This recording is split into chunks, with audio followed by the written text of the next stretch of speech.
जय हिंद दोस्तों। मेरा नाम बाबा रामदास और आप देख रहे हैं मेरा यूट्यूब चैनल दद्दा की खरी खरी। अ, धरना जीवियों की तरफ से एक बहुत ही हृदय विदारक न्यूज आ रही है। Very very bad news. वैसे इसको न्यूज की से ज्यादा मैं विश्लेषण कहूंगा, ये मेरा विश्लेषण है। सब खबर यह है कि धरना जीवी सभी, देर आर 6 धरना जीवी इन इंडिया, इन कुश्ती जगत। विनेश फोगाट, बजरंग पूनिया, संगीता फोगाट और इनके पार्टनर मिस्टर जितेंद्र किन्हा, ये 4 तो ये थे। ये सब सिंगल बाउट वाले हैं, उनसे याद रखना आप। इन सबको सिंगल बाउट की पर वो छूट मिली थी। ये तो टॉप्स के खर्चे पे चले गए बुडापेस्ट एंड किर्गिस्तान या पता नहीं कहाँ ऐसे ही 1 महीने की ट्रेनिंग के नाम पे। कल की खबर यह है कि साहब साक्षी और उसका हस्बैंड सत्यव्रत काद्यान ये भी चले गए, देश छोड़कर चले गए। पर मैं अपनी वोकाबुलरी को थोड़ा चेंज कर रहा हूं। चले नहीं गए सर, भाग गए। नीरव मोदी गया था कि भाग गया था? नीरव मोदी जब गया था, या वो जो दाढ़ी वाला था, क्या नाम था उसका, वो जो था वो एयरलाइंस वाला, विजय माल्या, ब्रेवरी किंग, वो देश छोड़ के गया था या भाग गया था? वैसे कहने को तो ये गए हैं, पर मेरे को पक्का आशंका है कि ये भाग गए। और ये भाग नहीं गए जी, सरकार ने इनको सेफ पैसेज दिया है कि बेटा मौका पड़ा है, तुम भाग जाओ, अड़त बच लो, अगर जान बचा सकते हो तो बचा लो। Yes, they have run away. पता है क्यों? पहले 4 तो ट्रेनिंग के नाम पे गए। विनेश फोगाट ले गई संगीता फोगाट ने, जितेंद्र किन्हा को ले गया बजरंग पूनिया। ये 2 बच गए थे। ये दोनों टॉप स्कीम में है नहीं, ये दोनों अमेरिका भाज गए कल रात में। ऐसा सुनने में आ रहा है कि ये इनका वहां जाने का खर्चा दिया है OGQ ने। अच्छा, ये 4 तो ट्रेनिंग के नाम पे गए हैं। इनकी ट्रेनिंग के पार्टनर्स की, स्पैरिंग पार्टनर की तो मैंने आपको पहले ही बता दी थी। 53 किलो की पहलवान विनेश फोगाट, उसकी पार्टनर 65 किलो की। 65 किलो का पहलवान बजरंग पूनिया, उसका पार्टनर 80 किलो का। पर साक्षी मलिक का पार्टनर, स्पैरिंग पार्टनर कौन गया भैया अमेरिका में ट्रेनिंग लेने? 100 किलो का उसका पति। तो जिस आदमी ने मुझे सूचना दी, मैंने कहा भाई ये साक्षी मलिक किसके मुल्तानी मारेगी? तो स्पैरिंग पार्टनर भी तो चाहिए ना अमेरिका में ट्रेनिंग करने के लिए। तो ये साक्षी मलिक किसके मुल्तानी मारेगी? बोले सत्यव्रत के मारेगी। तो मैंने कहा ये पहलवानी की ट्रेनिंग करने गए हैं या कि गेम गाम तो चेंज नहीं कर ली ना? तेरी बहुत सी ऐसी गेम होती हैं,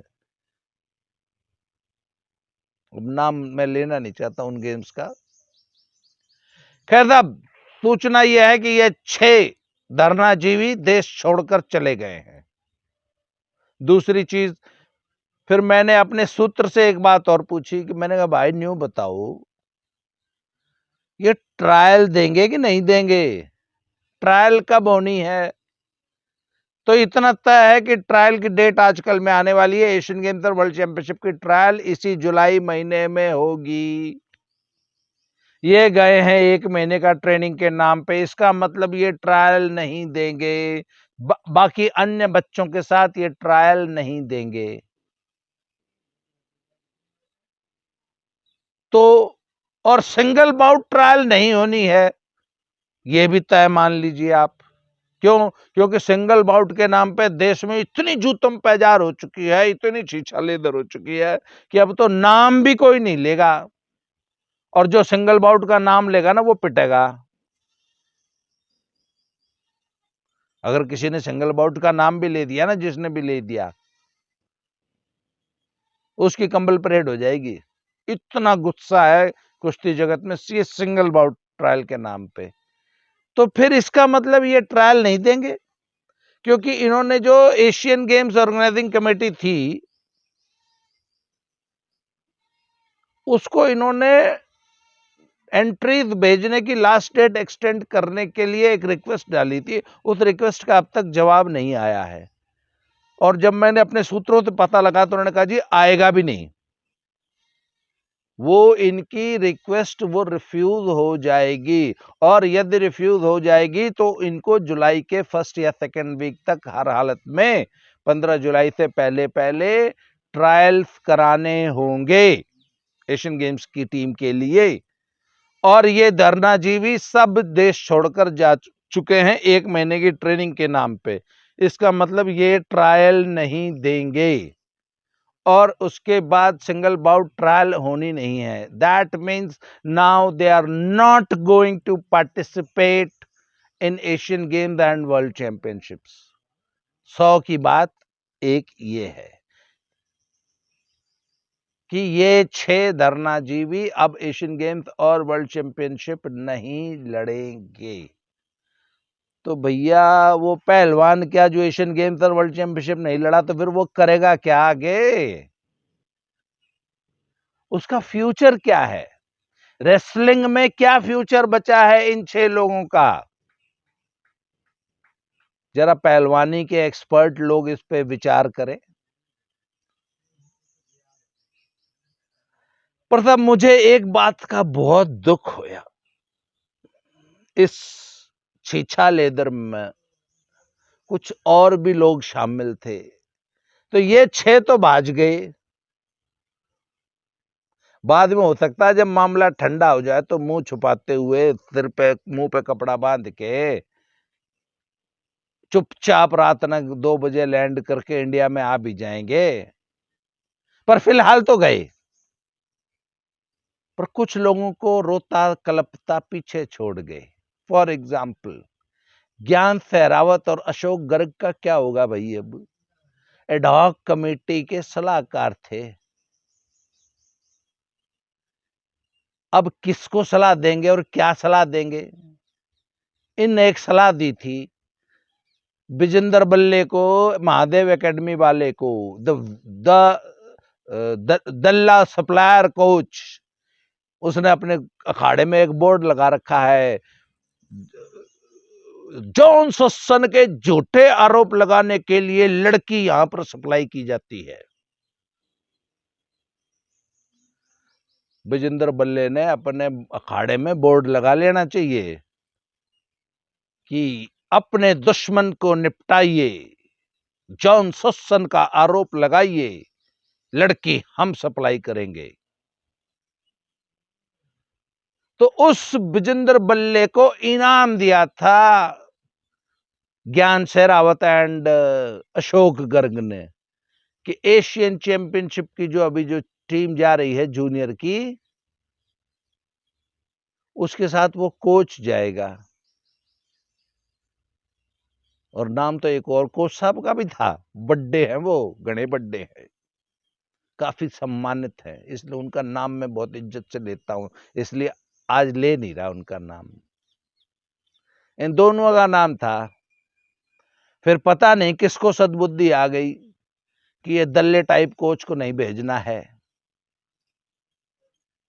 सप्लायर टाइप, तो उनका नाम उस टीम से कट गया, कल या परसों कट गया। चलो वो तो गए। तो भाई तम तब आज गए, पीछे तो यो 5-7 छोड़ गए। इनका क्या होगा? इन भी ले जाते अशोक गर्ग एंड के नाम ज्ञान शेरावत, आप लोग भी चले जाते सर।